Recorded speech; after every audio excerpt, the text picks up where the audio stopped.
Hello guys. जैसा कि आप लोगों को पता ही है कि एटीसी और एआई दोनों के जो एग्ज़ाम हैं वो हमारे हो चुके हैं, ओवर हो चुके हैं। बहुत सारे बच्चे हैं वो ये बोल रहे हैं कि सर पेपर जो है वो बहुत टफ आया था, या हम पेपर नहीं कर पाए। ये सारी प्रॉब्लमें बहुत मैंने सुनने को मिली मुझे। अ, मैं एक चीज़ ये कहना चाहता हूँ कि देखिए, पेपर जो था वो पी वाई क्यूज से नहीं बना। ठीक है। अ, हम लोग पी वाई क्यूज पे ज़्यादा फोकस कर रहे थे।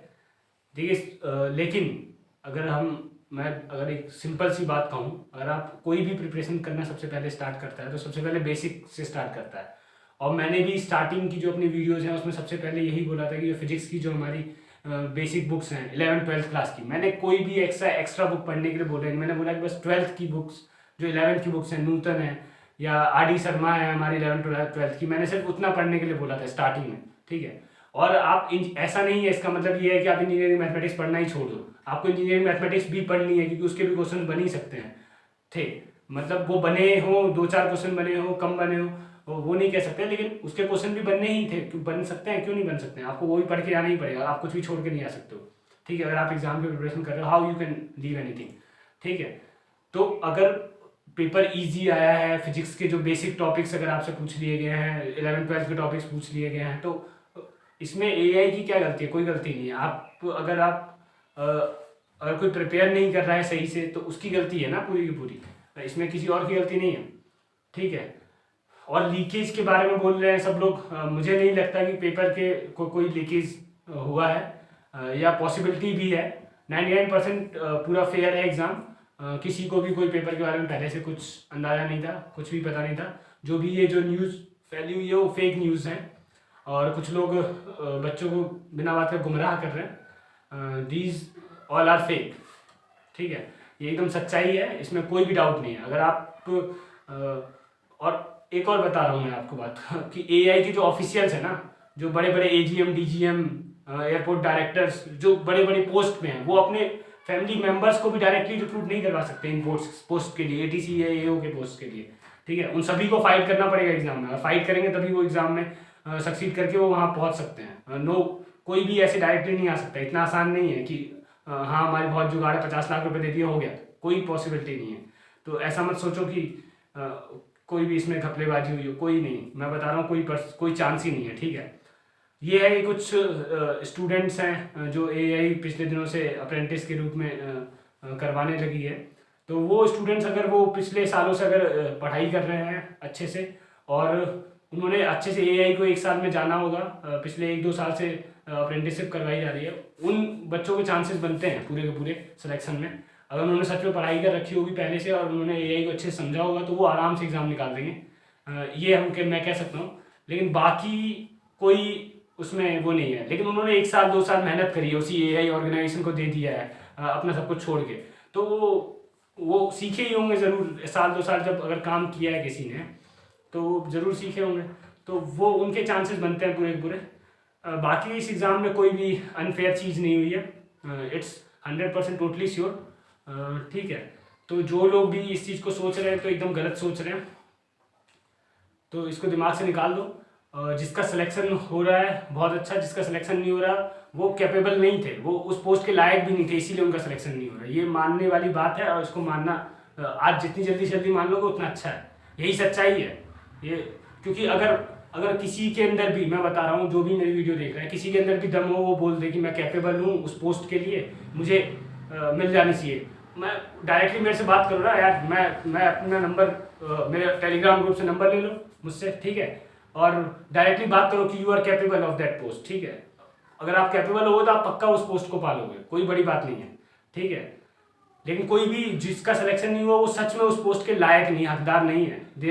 दे आर नॉन डिजर्विंग कैंडिडेट्स। हाँ, और वो फालतू की जो बातें कर रहे हैं वही सब सच है।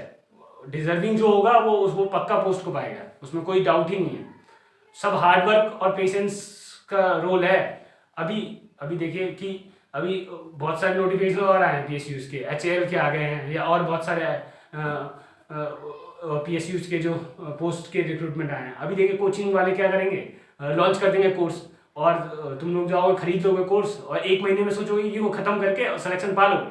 अरे अभी एचएएल का है, हो सकता है जुलाई तक ज्वाइनिंग भी दे दे वो, ठीक है। लेकिन क्या होगा, तुम लोग सोचोगे कि भैया तैयार हो गए 1 महीने में और हम फोड़ देंगे पेपर, फिर वही गलती करोगे, फिर वैसे ही फेल होगे। तो सब गलती समझने की है हमारी अंडरस्टैंडिंग, हमारा मेंटल लेवल, हमारी अंडरस्टैंडिंग लेवल किस लेवल तक जा रहा है, हम सोचना ही नहीं चाहते हैं। हम ना अपनी गलतियों को देखते हैं कभी भी, और ना जो भी प्रोज एंड कॉन्सिस के बारे में सोच ही नहीं रहे हैं। हम यही नहीं सोच रहे हैं कि हमारे अंदर प्रॉब्लम क्या है।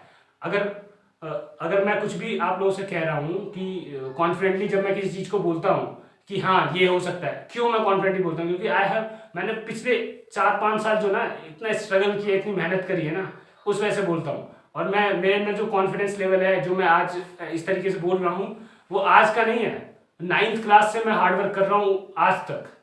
पिछले 9th क्लास से लेके अगर इंजीनियरिंग तक जिसने कुछ और ना देखा हो सिर्फ हार्डवर्क के अलावा, वो बोल सकता है यार कॉन्फिडेंटली, कोई भी बोल सकता है कॉन्फिडेंटली।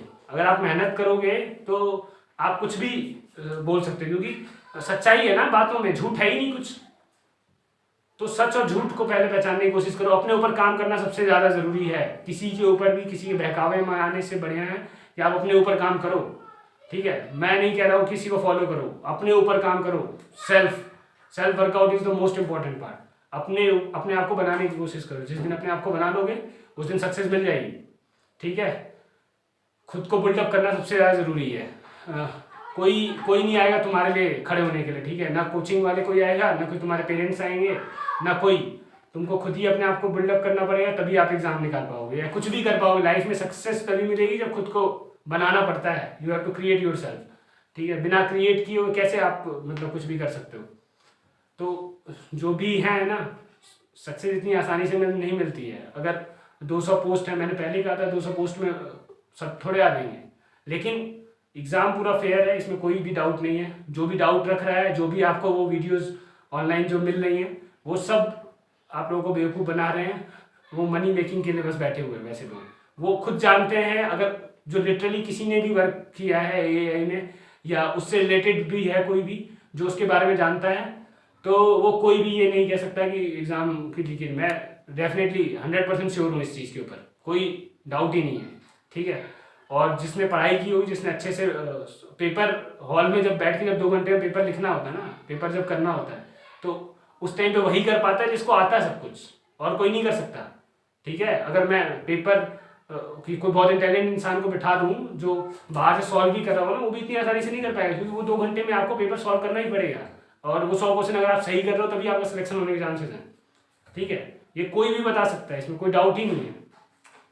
बस यही मैं बताने के लिए आया था। अभी मैं 1-2 वीडियोज़ और आप लोगों को डालूंगा, उसमें मैं बेसिक चीज़ें आप लोगों को कुछ बताना चाहता हूँ कि आप लोग सक्सेस जो पाना है तो उसके लिए हमें क्या करना चाहिए, हमें किन चीज़ों पे ध्यान देने की ज़रूरत है, ताकि आगे चल के आप और गलतियाँ ना करो ऐसे ही जो अभी आपने करी हैं, ठीक है। ठीक है guys, thank you very much.